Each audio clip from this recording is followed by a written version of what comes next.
You're listening to Scribble Talk, a podcast for bid and proposal professionals. My name is Bhaskar Sundram, and with my co-host Ashley Case, we will be sitting down with our industry veterans to share their stories, discuss their career, and learn how to make an impact in the industry. Today's guest is Diana Parker. Diana leads the Microsoft newly formed Proposal Center of Excellence based in Redmond, Washington. The team of around 40 proposal professionals serves all sectors of Microsoft business globally and provide best practice approaches to proposals for the Microsoft sales teams. Originally from UK, Diana moved to Microsoft headquarters in August 2019, following a 6.5 years in field sales and sales leadership at Microsoft UK. In a last role in the UK, she led the sales team focused on the retail and CPG sector. Prior to Microsoft, Diana spent many years at IBM in sales roles. There's a lot more to talk about. Diana, welcome to Scribble Talk. Great to have you with us, Diana. Hi, Bhaskar. Lovely to be here. Thanks for having me. Let's go back to the very beginning. Where were you born? And let's talk about your high school and education. You and I before the call were just talking about the fact that you're in London, and I was born in London, West London specifically. Nice. I was born out and grew up in the London borough of Ealing. Oh. Went to school in Greenford. Spent many years there before going away to university. Got you. And both the school, the primary school, secondary school was in Ealing, is it? Correct. Yes, it was. Oh wow. Okay. And from schooling, where did you go for university? Well, that's a question. So I did pretty well at GCSEs, which for anyone not from the UK are the exams you take when you're 16. Uh-huh. And then I did pretty badly at my A levels, which are the last set of exams you take in school, the ones you take when you're about 18. Right. So I didn't actually get into any of my first choice universities. Got you. And I ended up going to Brighton Polytechnic. And I took a degree course there called International Business and Technology. Right. And it was half in the UK and half in Italy. So it was, there were many fantastic things about it. Brighton itself as a place to live is just amazing. It's down on the south coast of the UK, as you would know. Yes. Very eclectic, very vibrant city. So a fantastic place to be. And then 6 months after we started there, we literally, the class of about 40 or 50 of us, got in a coach, drove across the continent, halfway met a bunch of Italians who we'd never met before. They got in our coach and went back to the UK. We got in their coach and carried on to Turin in northern Italy. And we then went to college in the Politecnico di Torino in Italy for 6 months, did exams there all in Italian. And it was an absolutely amazing experience in many ways. But I really wanted to be doing a business degree. And the half of the degree in Italy was much more focused on the quotes technology piece, but it's not technology as we think of it today. It was more kind of physics and some of those things and more engineering focused and wasn't really my cup of tea, I guess. But I did well, which allowed me to apply to a different university back in the UK. And I then went and started afresh and completed my undergrad at Loughborough University up in the Midlands. And I did accounting and financial management. From Ealing, how was the transition to Brighton? That should be was it the very first place you left home when you were based there in Brighton, was it? Yeah, so I was actually a year ahead at school. And so when I went to Brighton, I literally started at Brighton, I think 2 days after my 18th birthday. Right.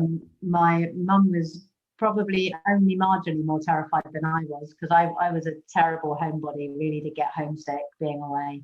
But I loved it. I loved Brighton. Brighton was a place I knew reasonably well anyway, because it's only an hour from London. My parents had taken us down there as kids to the beach and things like that. So I loved Brighton. It was a fantastic experience. And I guess I see it as I see university in general actually as a safe place to grow up. You know, you can make some mistakes in a relatively safe environment. You learn to fend for yourself. You learn to start acting like a grown-up.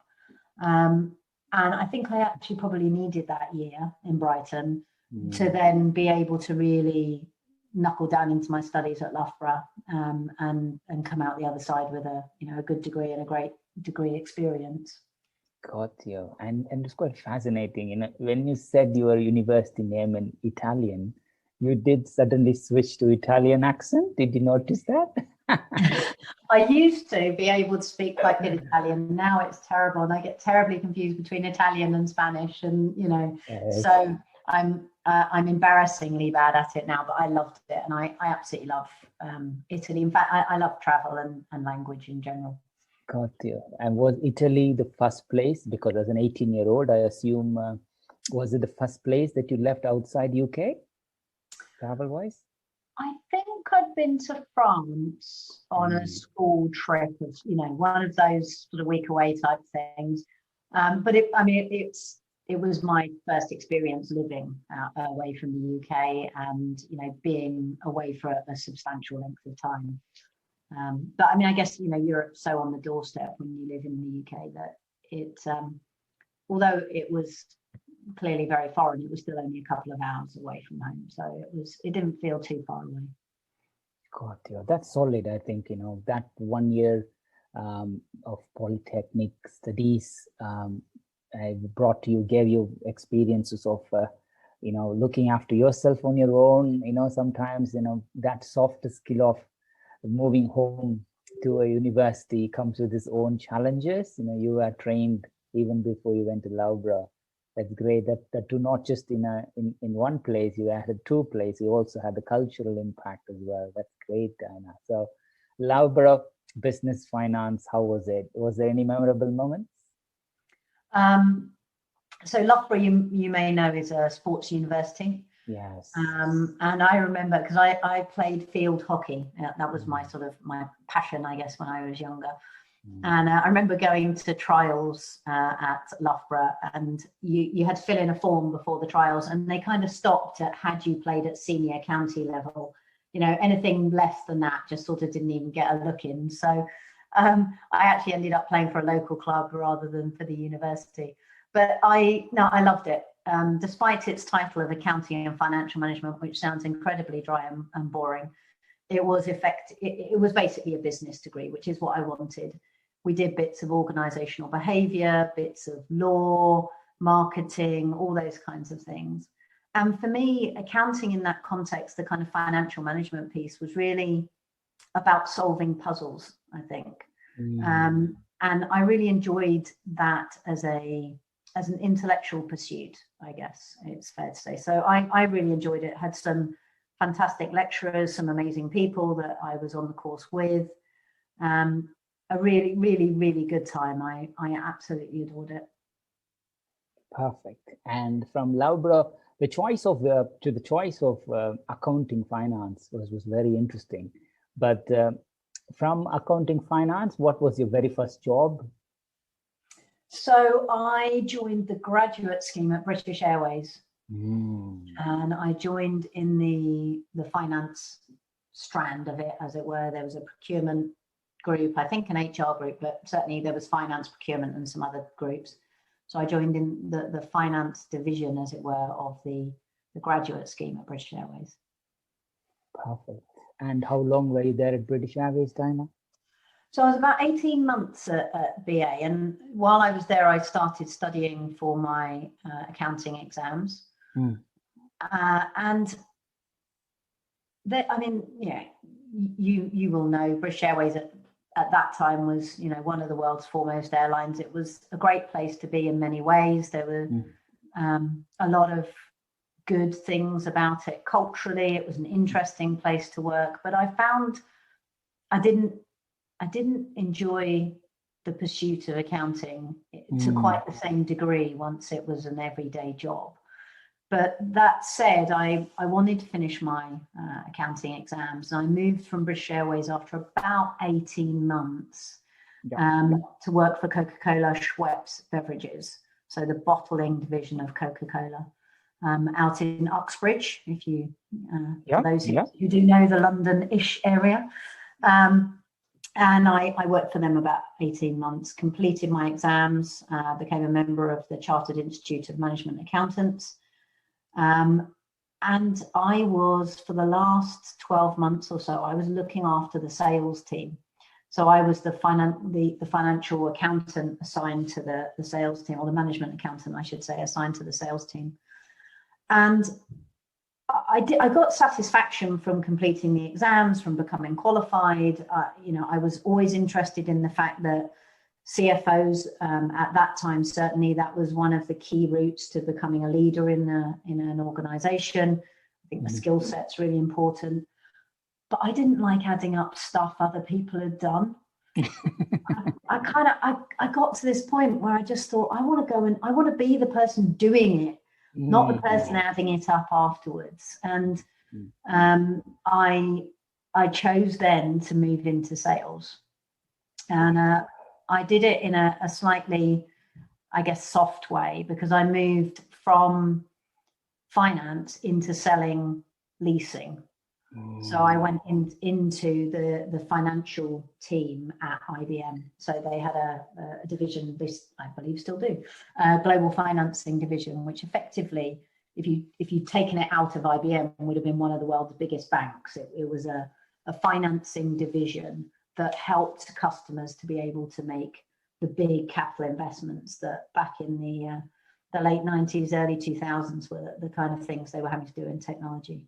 So at least I kind of felt like I was still using my qualifications. I was, speaking to CFOs and finance directors, talking about how they could structure purchases rather than as much about the content of those purchases. Wow, that transition from accounting, finance to sales is amazing. I think, it's so important. I always tell people about having a lot more functional roles and understand the end-to-end. For you to know accounting, which is the language of business, understand finance, and go and apply that on sales. Did you find understanding accounting and finance helped you in the sales life cycle? I think for me, it means I'm not scared of numbers. And so often in what we're doing, at some point, we end up having to get down to the nitty gritty, how much is someone going to pay for this and what value is it going to bring to them? And when we're trying to understand a customer and understand their drivers, yes, there are cultural drivers, yes, there are solution drivers, but most of those are in some way, shape or form underpinned by a financial driver, by that return to your stakeholders, as demonstrated through your ability to add to your bottom line.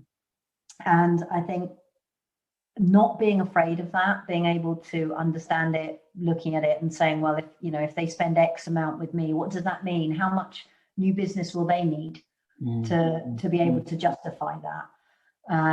How can I express what we're doing in terms that make financial sense to them? I think is a skill that's really useful. But I think more than anything, it's just the not being scared. I don't think you have to be brilliant at it.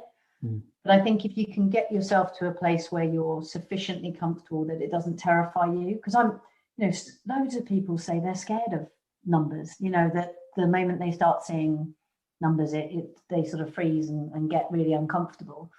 If you can avoid that, then I think that's very helpful to make sure that you then don't find yourself sort of tied up in knots when it comes to proper, the commercial negotiation stages, and to selling in that context of what's the value, what's the return, how do you demonstrate this is going to be meaningful for me?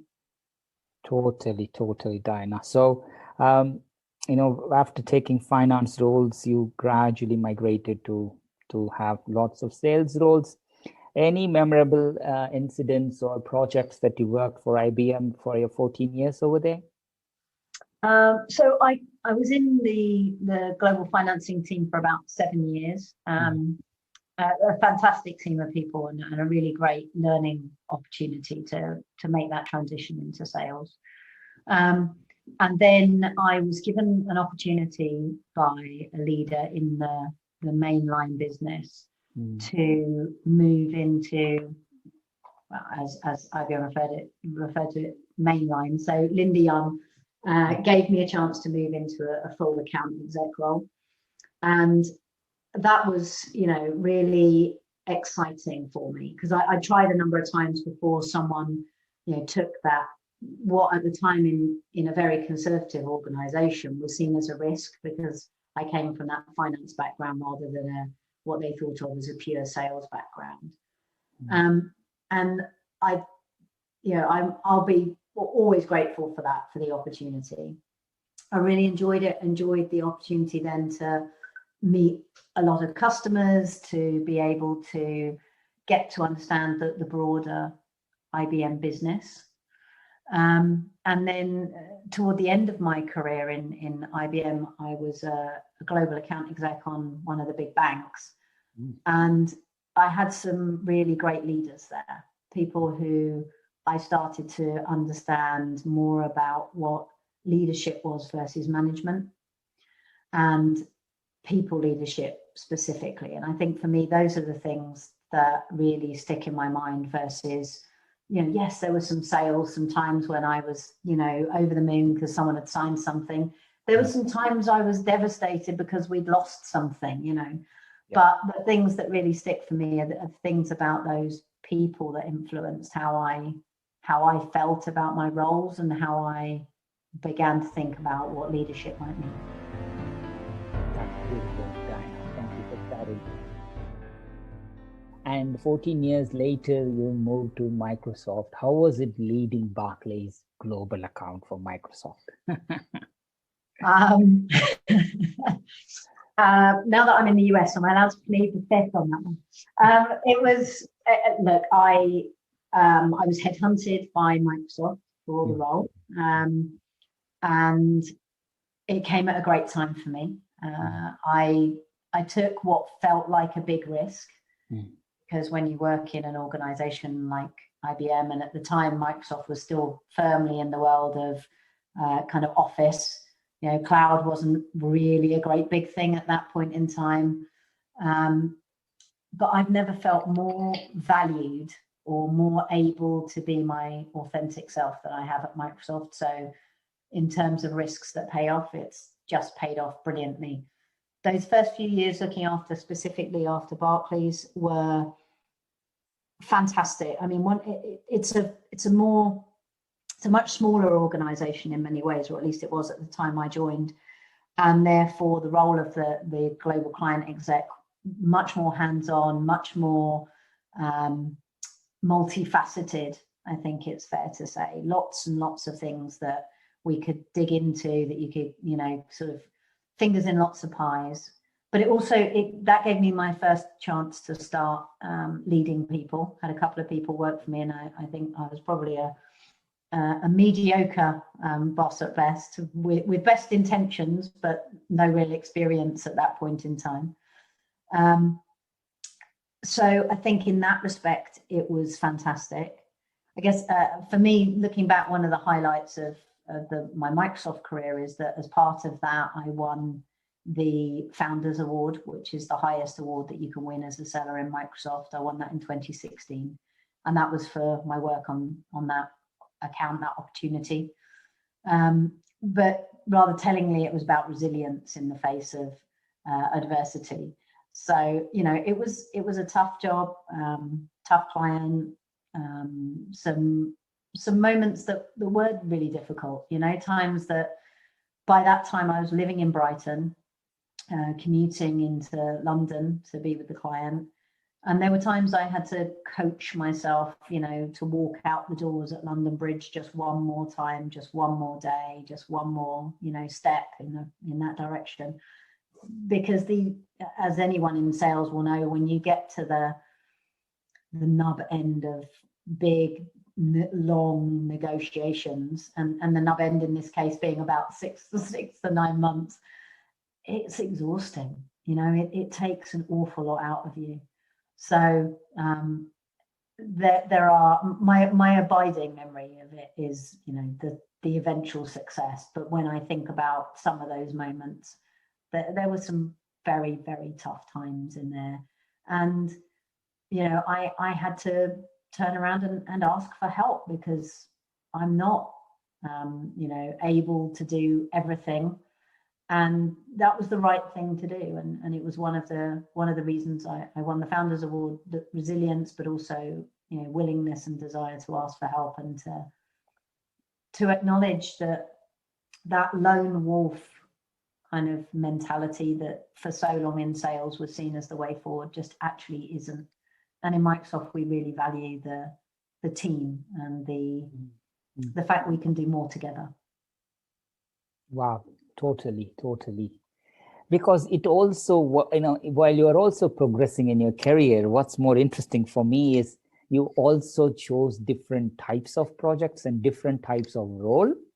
It's so easy to just stick on the same role and just say, hey, I've done 100 sales, I've taken 100 clients or 100 proposals, etc. But in your case, you systematically progress from finance to sales and from sales to accounts and to lead a global account, then even to go ahead and lead a sector as a sector director.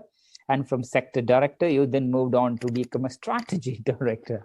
I mean, what's that drive that makes you to move and take up the challenges, Diana? Without wishing to be too cliched, it's a desire to learn. I guess there's two facets to that. One is that I expect a lot of myself. I wouldn't say my own worst critic, actually, because I try hard not to be critical of myself, but I will push myself, and I know if I've really tried. I guess that's the thing, right? I mean, we all know ourselves. Did I really give that my best shot or not? And so it's things like going into sales for me was because I knew I wasn't very good with people. I wasn't very confident with people. I found the whole small talk thing incredibly difficult. I always kind of felt like a bit of an outsider. And so I know I'm very goal driven. So I know that if I put myself in a position where the only way to succeed is to become good at something that I don't currently have in my sort of arsenal, then I will do it. I'll put my mind to it, I'll get on with it, and I'll do it. And so moving into sales was very much that thing of, this is the way I'm going to get over the fact that I'm not, quotes, a people person. And moving into strategy was the same for me. I'd reached a point. The move to the strategy job specifically that I moved to came much more quickly than I'd anticipated. But one of the big drivers for me was I'd identified a skill set that I felt I needed to develop. And in the role I was in, I could quite easily not develop it and still be successful. But in a strategy role, I knew I would have no choice. And that was, again, because I'm very goal driven, it was being successful in a very ambiguous, non-bounded set of opportunities, let's say. So, when someone says, hey, you're now the leader for name some special project, but there's no deadline to it, there's no real shape to it, there's no real success criteria to it, your boss isn't actually on your case, and it just sort of falls by the wayside. And I've found it very hard to get my mind around those really big amorphous things because I'm so goal driven. And I knew in a strategy role, I would have no choice but to find the coping tactics, find the ways to do that, to have an opportunity to learn from others who do that and do it really well. So I guess, and prior to strategy, moving into leadership was that thing where I talked about it, I'd thought about it, but I'd never done it because I didn't have the confidence. And then ultimately I reached a point where I thought, well, I've got to just stop talking about it. Either I try it or I don't, but one way or the other, I've got to stop just talking about it. So for me, it's been those things of, how can I get better? How can I put myself in a place where I have an opportunity to get out of my comfort zone and really, really learn something new? Super powerful there. While learning in jobs, while learning in companies is different, but you also relocated from UK to US. while doing this transition as well. How was that transition from moving to UK to the Microsoft headquarters? And how are you enjoying US? So lots in that. The short answer is I love it and it's fantastic. And then I guess it's the why. And actually it interestingly kind of follows on from what we just talked about, which is, unbeknownst to me, I was in a terrible rut in the UK in terms of where I lived in Brighton. The UK headquarters for Microsoft's in Reading. It's a 2.5-hour commute each way. I was going in, 3 times a week, sometimes more. I was constantly tired. I wasn't exercising. I wasn't spending quality time with people. But I hadn't really noticed because I'd become so used to it.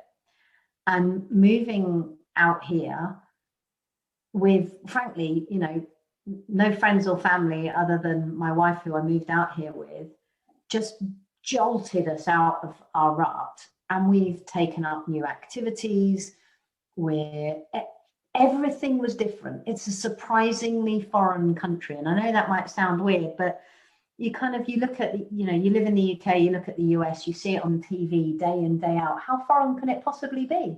The language is the same. And you arrive and it's really not. So it's been fascinating and such an empowering experience. So much was different that different stopped being scary. And I think one thing that we talk about a lot at home here is, how do we avoid getting back into a rut where different becomes scary again? Where we stop trying new things, and how do we even notice that happening? And I don't think I have a good answer to it yet, but at least it's a question we're asking ourselves. Whereas in the UK, I didn't even know it was a question. And it's simple things like we've taken up hiking. I've hated running my entire life. I've taken up running. I really, really enjoy it. In fact, I'm really miffed because I hurt my back recently and haven't been able to get up and run every morning. We cook new recipes all the time. I've discovered loads of foods that I thought I didn't like or I'd never heard of that I really like.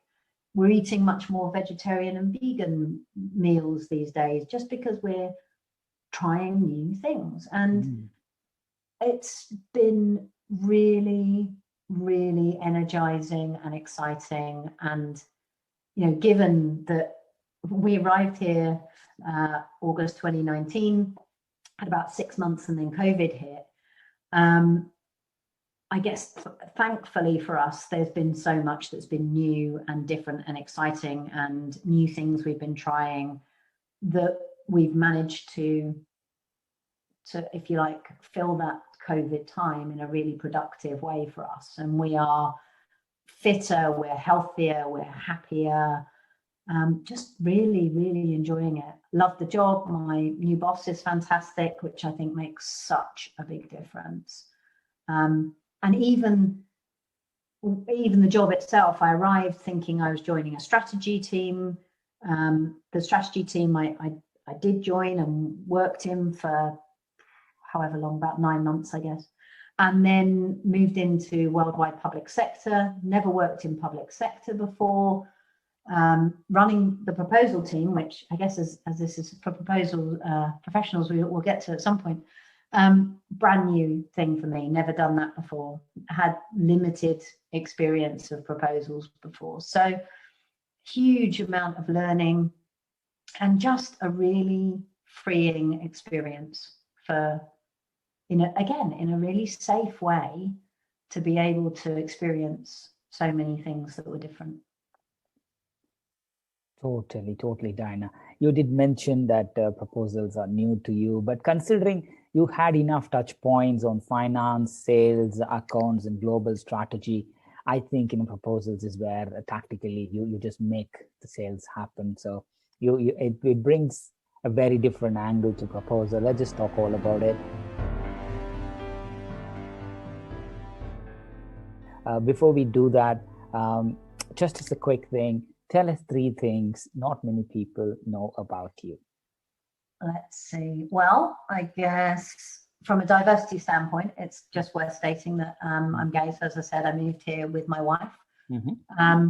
And luckily, I'm very lucky. She's incredibly supportive and has made the transition here really so much easier for both of us.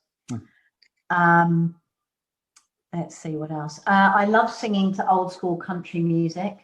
Good old, Dolly Parton, Kenny Rogers, Billy Joe Spears, that kind of thing. But I am so bad at singing that when I was about 6 or 7 years old, I was in a school play and I was actually dubbed in the school play. So although it was live, I had to mime while another kid stood by the piano and sang the musical part that I was meant to be doing. So I've never had that much confidence in my singing, but it doesn't stop me. And I guess the last would be that just because I think in leadership, it's important that people know that just because you're a leader and just because you appear to be confident, that doesn't necessarily mean you have, wings of steel and nothing can hurt you. I've suffered from imposter syndrome for years, and it was really, I think, only in my last leadership role, so running the retail sector in the UK, and then now, that I have the self-confidence to really to believe in myself, to trust in myself. And I think it's a generalization, but I think for women in general, imposter syndrome is something that can really hold people back. And I think it is that classic fake it till you make it, believe in yourself, but it's really tough. It's really tough. Totally, Diana. I'm really pleased to share at this stage. You inspired me to do this series because it's so rare to find female leaders in the industry. It's rare, and I don't know why. And it's also so rare to find diversity backed leaders as well. So you have inspired me to go for more, and I will keep searching for female leaders who head up proposal functions, sales functions, and bring them to share their stories, because it's important. It's important to capture. And imposter syndrome, as you rightly said, everything is different these days, and COVID has ensured things are very different now. And we all need to have a sense of belief in ourselves and then say, hey, in the past, I've faced similar times and I've somehow come out of that, and I can do the same going forward. And we all have to believe in something. You can call it imposter syndrome, but I do it big time. As you know, I'm not a professional podcaster. I'm still recording with a Microsoft Surface Book laptop, which you'll be pleased to know. That's my laptop. I'm very, very pleased. Exactly. So it's there. It's quite nice. And then, for you to come out and say that you're gay and stuff, it's important. It's important to be very, very comfortable with who you are. And you don't need to worry about others, and then go from strength to strength. That's beautiful. So let's just spend like 5-10 minutes on this proposal center of excellence, this the team that you have. Especially you took this role during COVID. I'm quite curious to know more about how you are leading your team, this geographically diverse team during this COVID crisis, and also how you are personally adapting to the new normal as well. So we started the Proposal Centre of Excellence actually just over a year ago, but we were a very little team at the time. There was 10 of us in total.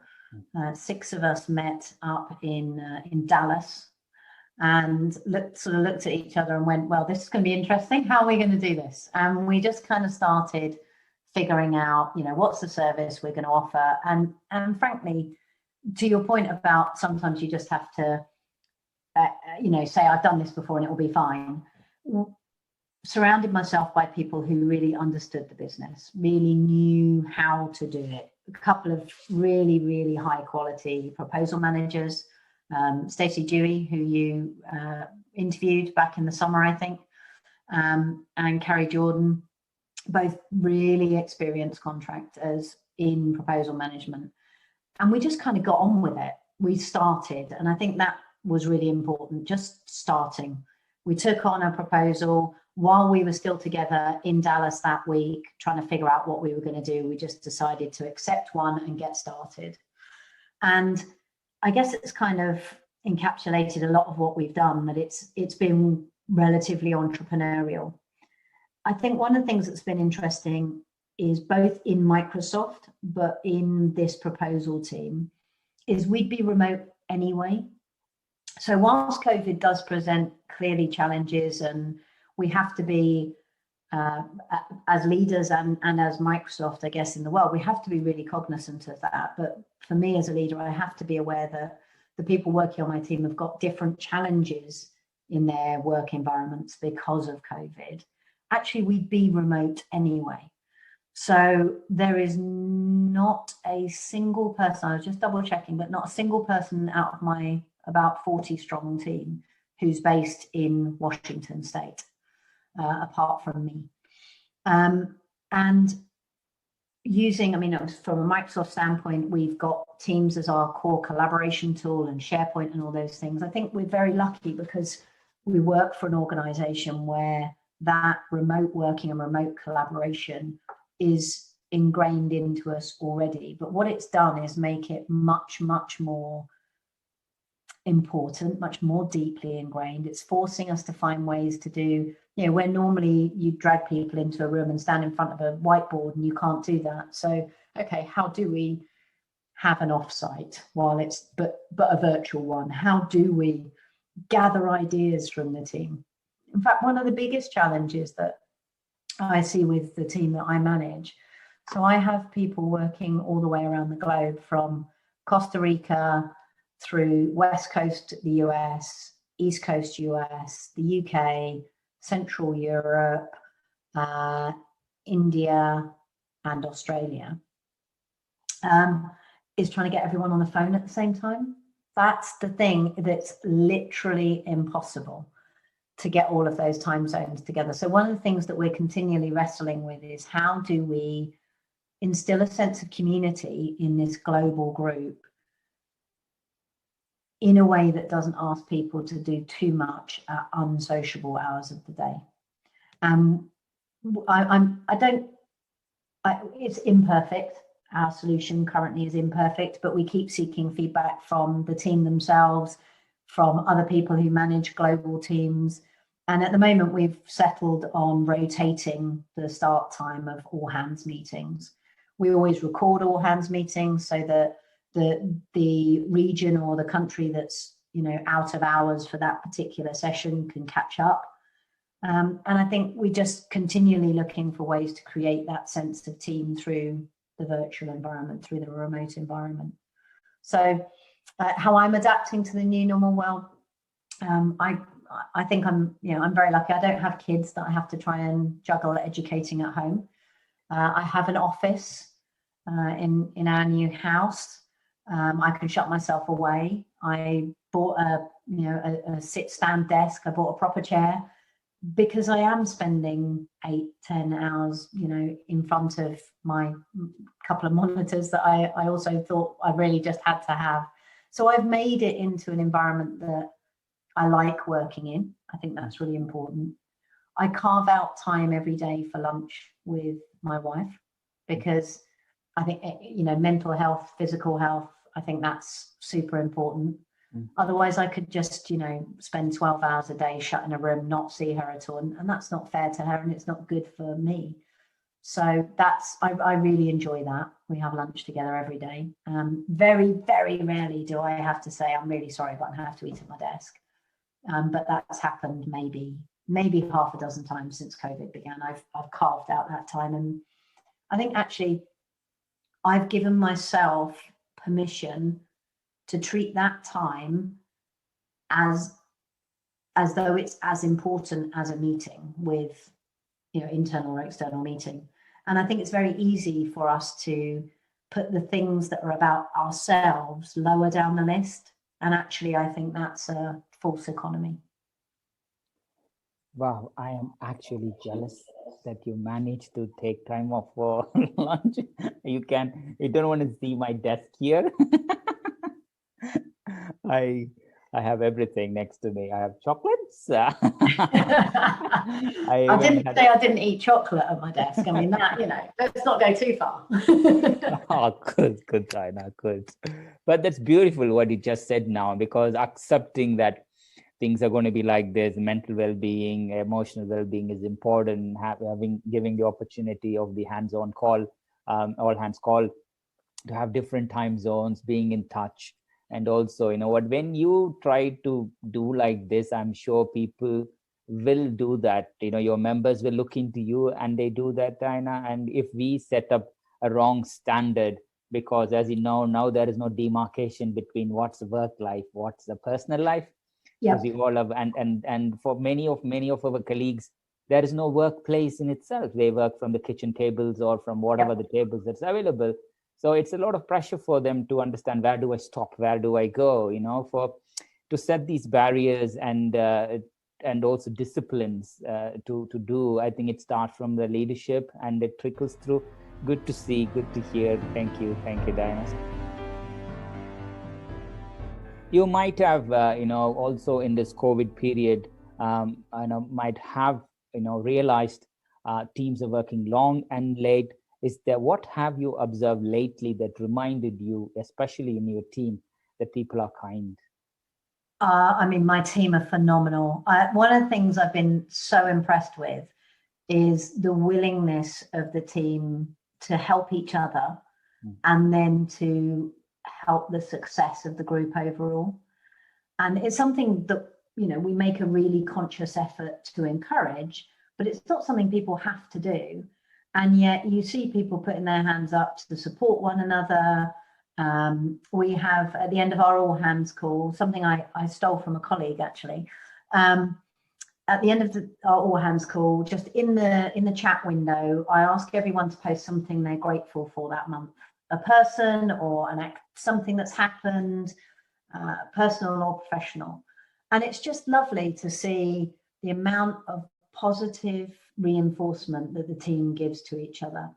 And I mean, for me, I think, if you like, kindness or that kind of thing starts with saying thank you, starts with recognizing when someone's done something, they've done it really well, or they've gone above and beyond, or they've been thoughtful or considerate, and recognizing it. And just saying thank you with sincerity, I think, is enormously important.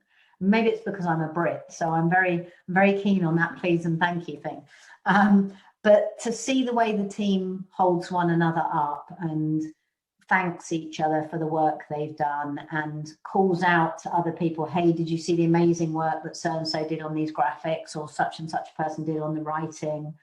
And I love it. I absolutely love the fact that hardly a day goes by without me seeing someone in the team thanking or holding up someone else and their great work. So I love that. I absolutely love it. Perfect, Diana. I think that definitely rings a bell, especially to have a team that's geographically so diverse, to just motivate and look after each other. It's great. So we talked more about your early life, your career, and lots of roles, Microsoft and Teams. And now for the next 20 plus minutes, Diana, let's go rapid random fire, what we call Nutters Round in honor of Howard Nutt, who's my mentor. There's no right or wrong answers. Whatever comes from your mind, let's just go for a blast. But before we do that, let's just talk through your hobbies and interests. You did mention that you like singing to old country music. Do you want to try to sing a song now? No, I think we'll definitely not do that. No. You want to increase, not decrease, the listening capability of your audience here. Yes, don't worry. I'm glad that you are singing. That's great. So, few things that you mentioned: hiking in the Pacific Northwest. What's Pacific Northwest, and where do you hike? So the Pacific Northwest is not something I was ever particularly aware of until I moved here, but this whole kind of part of the US, and it's just, when you're in the UK and you look across at the US, you kind of conceptually understand it's big and that there are different parts to it. But when you're here, you start to understand just how big it is. So going from Seattle to New York is basically the same journey time as from London to New York. I mean, it's incredible to think about. And Washington State itself is absolutely enormous. And so when we moved here, we knew that we were moving to a liberal state. We knew that we were moving to quite a progressive state. We knew that Seattle as a city was a pretty good place. We'd only been to Seattle for one weekend before. But what we hadn't really realized, because I'd only ever been here really for work, was just what an outstandingly beautiful environment it is. So Seattle, you may know, has a reputation for being rainy, but the reason it's rainy is because it's between the sea on one side and the Cascade Mountain Range on the other. And that just makes for an absolutely beautiful place. So we go hiking in the Cascade Mountains. We go hiking in some mountains just south of Seattle, Cougar Mountain, Tiger Mountain, just a really, really beautiful environment. So within, a 30, 40-minute drive of us are dozens, if not hundreds of different trails that we can just go and hike. And being out in the trees, I mean, I love it if it's raining. I don't care if it's raining. Sunshine's great, but, that tends to bring out lots of people. We started hiking in the winter, so we've never been fair weather hikers. In fact, when the weather's better, we'd probably rather be paddleboarding out on the lake. But yeah, so we hike in and around Washington State, primarily around the Cascade Mountains, and we just love it. It's beautiful. Amazing. I haven't visited that part of the year, but next time when I visit, take me up for hiking. Definitely. And there's skiing here as well. Just with COVID, I don't think we'll be skiing much this year, but looking forward to the ski slopes being open, because it's a beautiful, beautiful part of the world. Perfect. That's great. Paddle boarding, is it part of something that you learned here in UK, or is it something that you started to bring it up back in the States?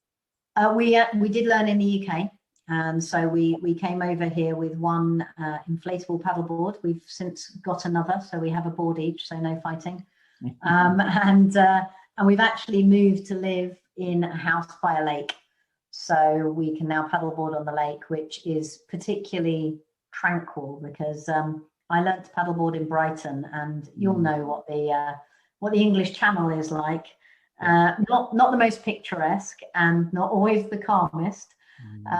So being able to paddle on a lake surrounded by evergreen fir trees is a far more serene experience. I can visualize. I wish I can be with you there again. I mean, like, I am in the city center of Croydon, where all I can see is tall buildings. So I'll mentally join you in the journey. That's brilliant. Let's officially begin the Nutters round, the rapid random fire questions round. Whatever comes in your mind, go for a blast. And the questions sometimes won't even make sense.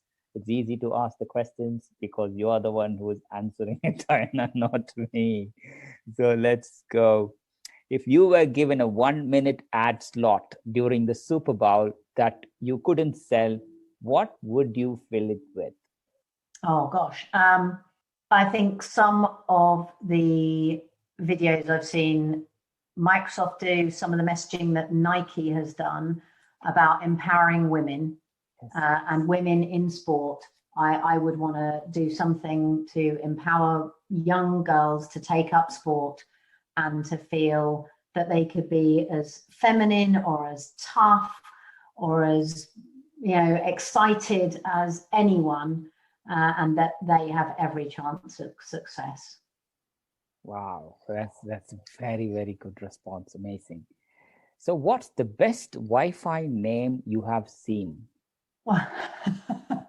Oh gosh, there was one on I think I actually read it in something like, the Metro magazine on the way into London, where someone had put some police related name on their Wi-Fi. like the Special Forces unit, or I can't remember, but it was designed to make sure people were behaving themselves in the carriage. I quite enjoyed that. And my neighbour's one was randomly called Penguin, but not too many that I've seen. Got you. That's a good one. So let's keep it simple. What's the best and worst purchases you have ever made so far? Well, best purchase, gosh, that's a really tough one, but I'm going to go with my favorite purchase, which is maybe not the same thing, but I'll go with it.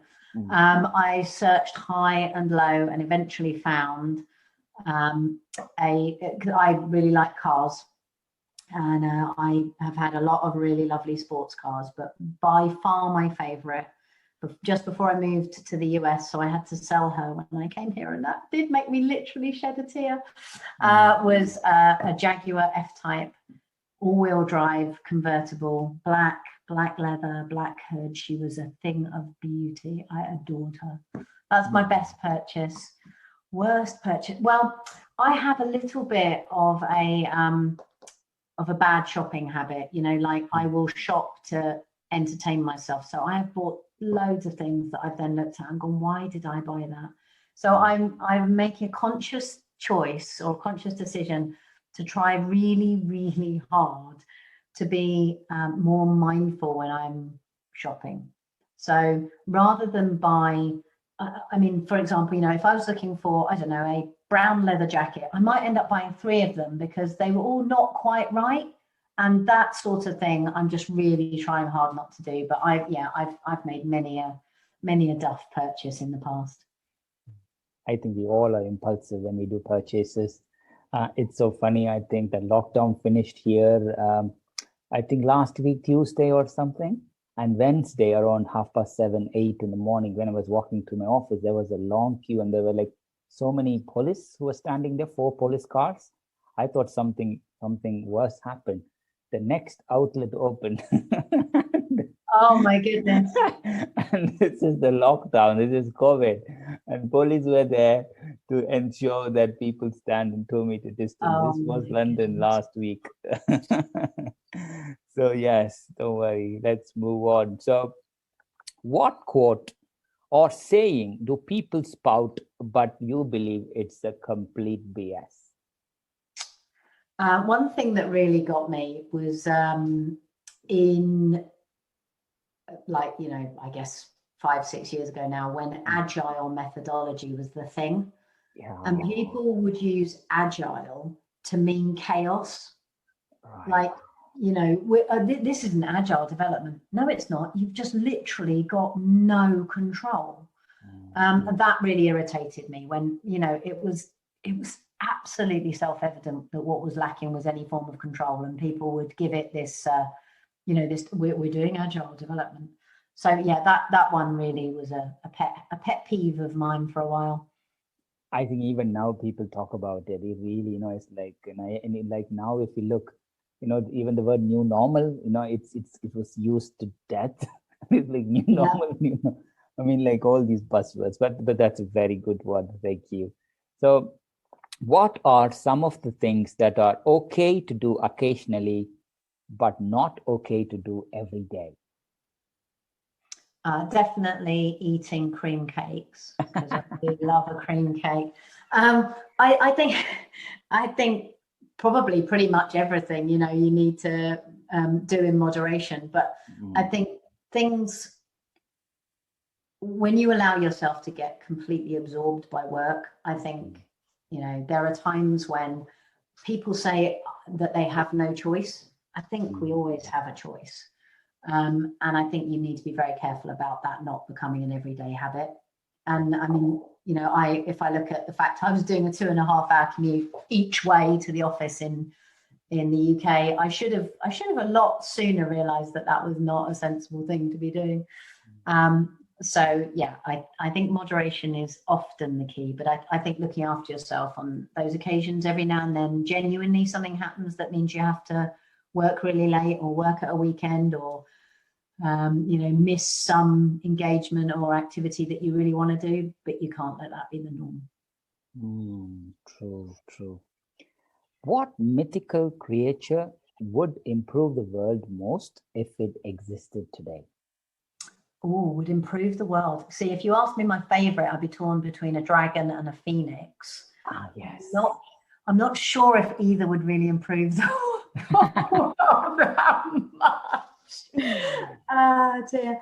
I'm gonna stick with them, my two favorites though. I'll have to think about what their particular skills and capabilities are and what they can bring to the picture. I think the phoenix could definitely be good for us in terms of that hope and regeneration, message of hope and regeneration. We'll go with the phoenix. Correct. That's good.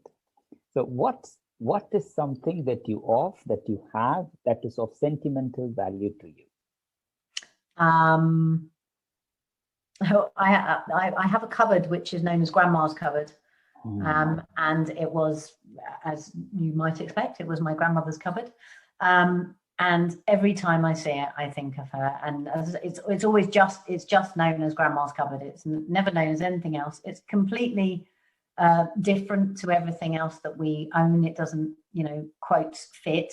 So we always find somewhere to make it fit in the house.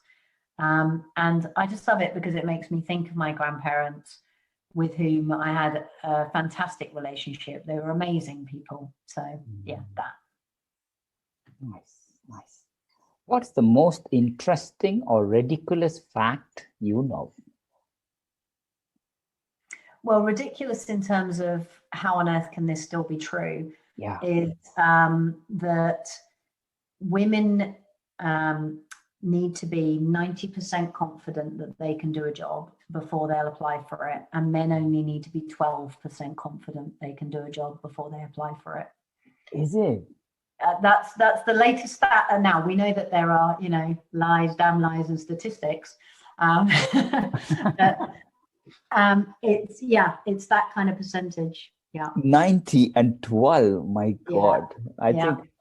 I think that's where it makes a lot of sense for females to lead companies and lead functions, because much more rational decisions comes from women. But the people tend to say opportunities, we just need. But it's very interesting stat. Thank you for sharing that. That's super.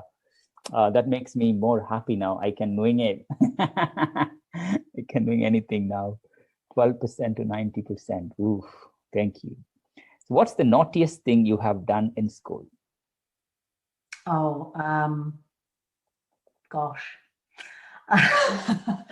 Well,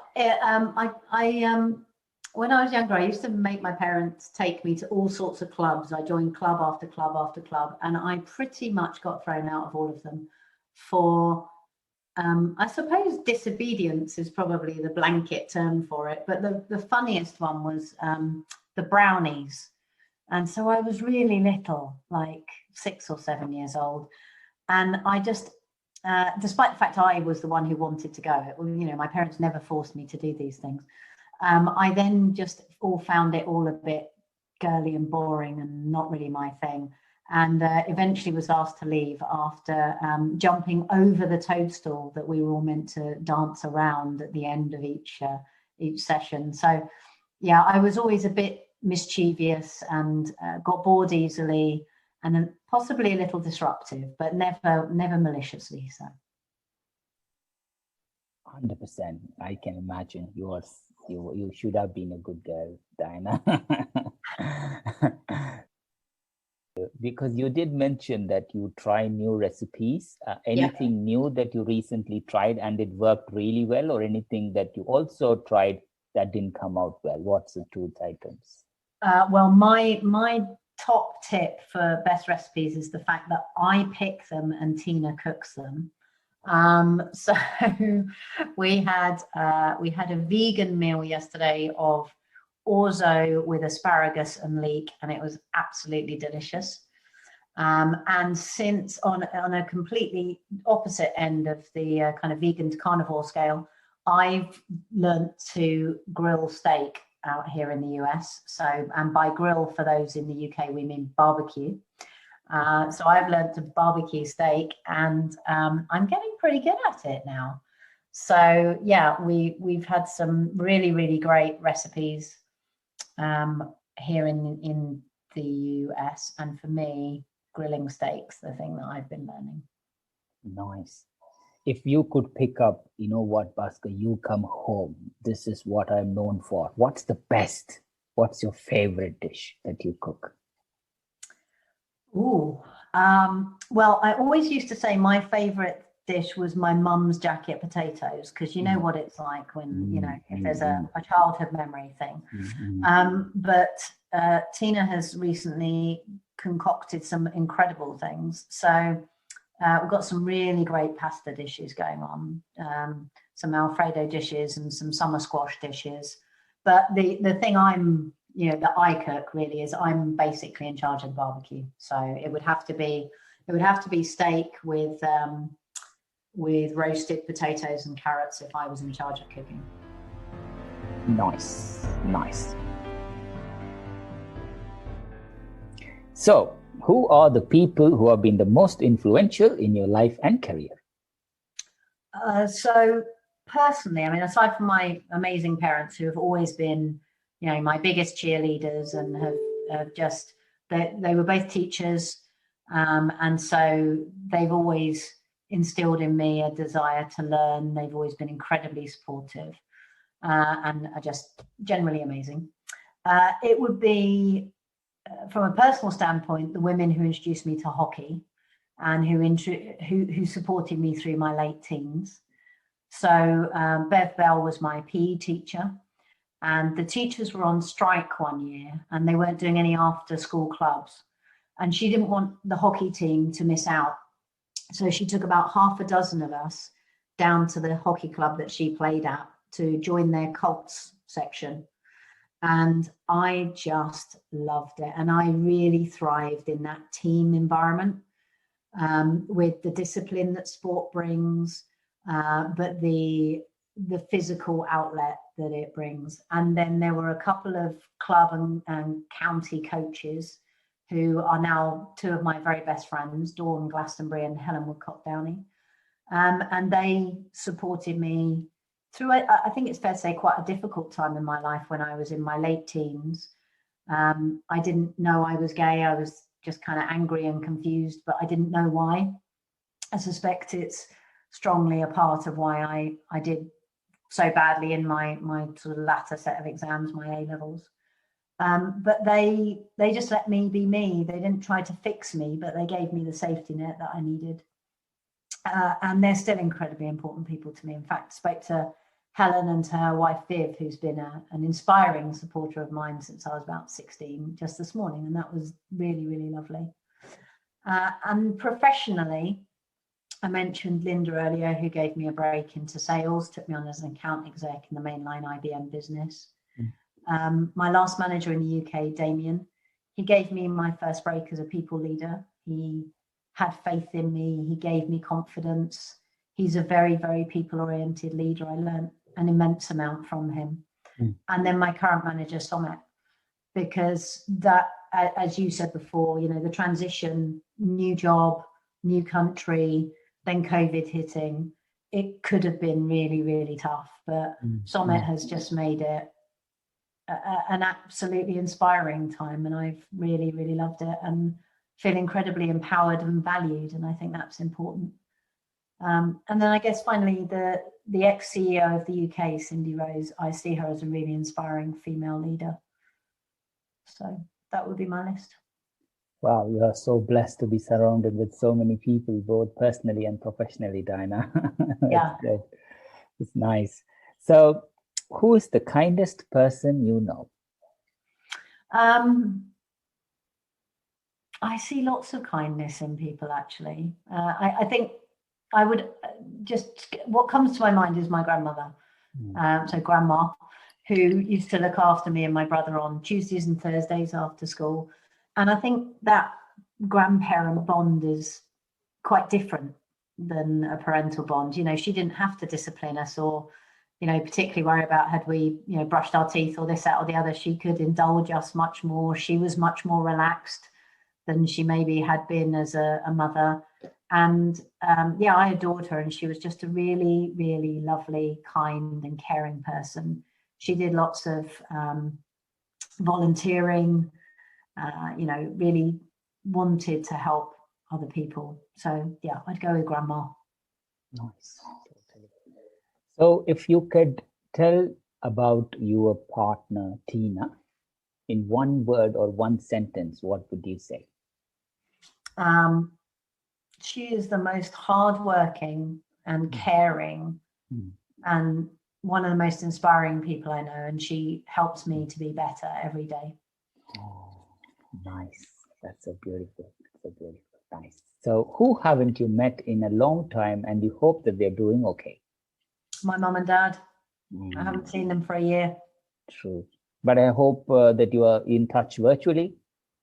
Yeah, we do lots of virtual drinks, which means lunchtime for us and late evenings for them, and they're brilliant because I mean it wasn't their choice that I moved halfway around the world. So they're brilliant at staying up. My mum will sometimes look at the clock and go, "It's midnight," and we're like, "Yeah, stay up, it'll be fine."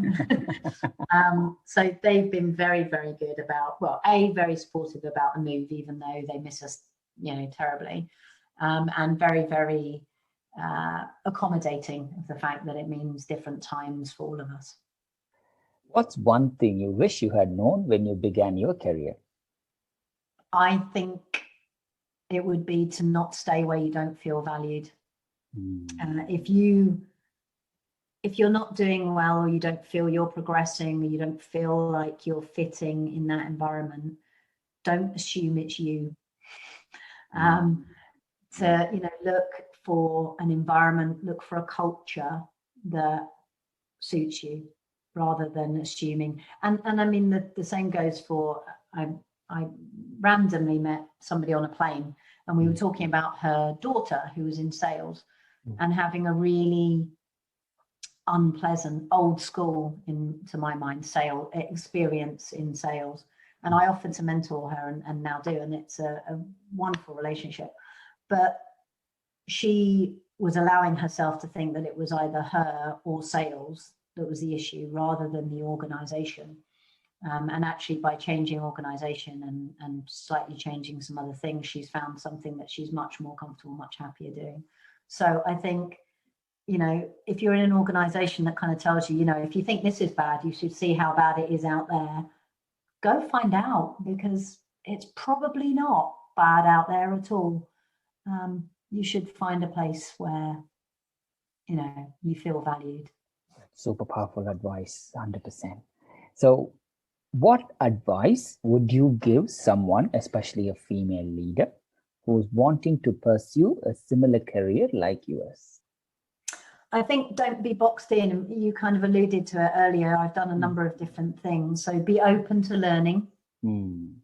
Seek out excellent leaders and mentors. So look for people, if you're in an organization and you realize you can't identify any leaders that you admire, you probably want to rethink whether you're in the right organization. So look for excellent leaders and mentors. In my experience, a good leader is better than a perfect job on paper. Take a chance. Stay the course. So don't just, say, "Oh, this isn't working, change. Because you go through ups and downs. There have been points in my career that have been really, tough, and I've had to just grit my teeth and go through them. But I think you should try and tell the difference between whether something's fundamentally not working for you, or whether this is a point in time where, there are events making it difficult. Look for different ways to do things and keep checking in with yourself. Don't stick with something just because you started on a given path. What really drives you? What makes you happy? Try and find those things and follow them. Totally. As an 18-year-old, moving to Brighton, I'm from Brighton to Italy to Labra, and from there finance and to IBM, and from there to Microsoft, wider roles. Such a journey, and now you are back now you are in States, taken proposals, which is new to you, but still bringing in lots of different flavors inside. What's the biggest lesson life has taught you so far, Diana? This sounds slightly cheesy, but I really think it's true. Be yourself. You need to find a place, personally, professionally, where you can be you and be valued for that. Nice. it's the most empowering thing. And it's also, I think, the most debilitating thing when you don't have that. God, yeah. So if I ask you what's one trait you like the most about yourself, what would be that one? Authenticity. Nice. So, Diana, we are at the very end of the podcast. Is there any part of your life or career we haven't touched, or is there anything else you would like to say to the listeners? I don't think there is anything that we haven't touched. It's been absolutely lovely talking to you. Thank you. Thank you, Diana. There is one thing which I missed, which I normally ask, is now you are with Proposal Center of Excellence, you have your vision and you have a big journey going forward, an inspiring journey, an impactful journey. So what's next for you with the team?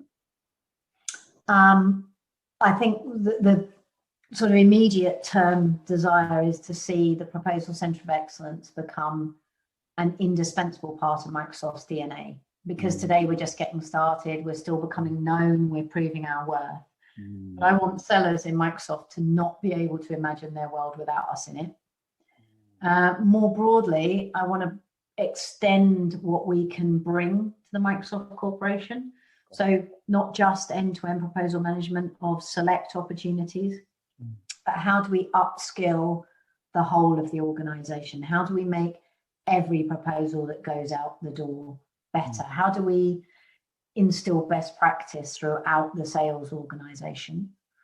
From a team standpoint, I want, once we're this more established, this indispensable part of Microsoft, I want us to be able to start to bring young people, straight out of college, interns, and start to introduce people to the career of proposals deliberately rather than through chance. So really build that career path, make it a valid career in Microsoft and help people find that career. And then on a personal note, I guess for me, I think as a leader, I still have so much to learn. I love leading people. I really love mentoring people. I want to do more of that and keep getting better at it. Wow, Diana, I don't know how you managed to, compartmentalized everything beautifully here. It's so nice. A team, personal and professional goals. I wish you all the success in everything you do. Please do look after yourself. Wish you all the good health and happiness. Continue to inspire not just the bid and proposal colleagues in Microsoft, but every female colleagues globally and everybody, male and female, regardless what role they play. Stay safe, stay healthy, Diana. Thank you so much for joining today. Thank you, Bhaskar. To our listeners, thank you so much for tuning in. Please visit batchyscribble.com/podcast to listen to this episode and check out any of our other previously recorded episodes. If you've enjoyed today's interview, don't forget to subscribe, review, and share the Scribble Talk podcast. We hope you'll check out our next episode where we interview another industry expert and special guest. Until then, it's Ashley Kays, Bhaskar Sundram, signing off.